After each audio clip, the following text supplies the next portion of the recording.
ज्या घराण्यानं दिल्लीच्या राजकारणात महाराष्ट्राचा झेंडा मानाने फडकवला, आज त्याच सातव घराण्याच्या वारसदार आमदार प्रज्ञा सातव यांनी आमदारकीचा राजीनामा देण्याचा निर्णय घेतलाय.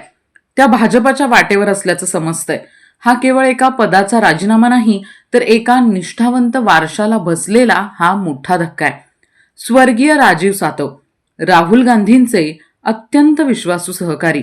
काँग्रेस जेव्हा जेव्हा अडचणीत आली तेव्हा राजीव सातव ढालीसारखे उभे राहिले. त्यांनी शून्यातून विश्व उभं केलं आणि काँग्रेससाठी स्वतःचं आयुष्य वेचलं. आज त्यांच्या निधनानंतर प्रज्ञाताईंनी घेतलेला हा निर्णय पाहून एकच प्रश्न मनात येतो की प्रज्ञा सातव यांना हा निर्णय घेण्याची वेळ का आली? यापूर्वी अनेक नेत्यांनी काँग्रेसमध्ये अनेक वर्ष काम केलं असतानाही काँग्रेसला रामराम करत इतर पक्षांची वाट धरली. हे का होतंय?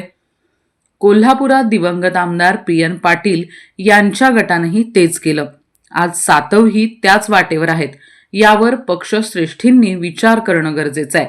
कारण एक कार्यकर्ता ते नेता हे वर्तुळ पूर्ण होण्यासाठी अनेक वर्ष जावी लागतात.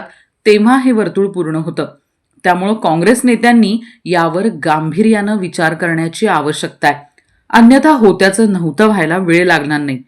हे खरं असलं तरी राजकारणात चढ उतार येतात, मतभेद होतात, पण निष्ठा ही घराण्याची ओळख असते.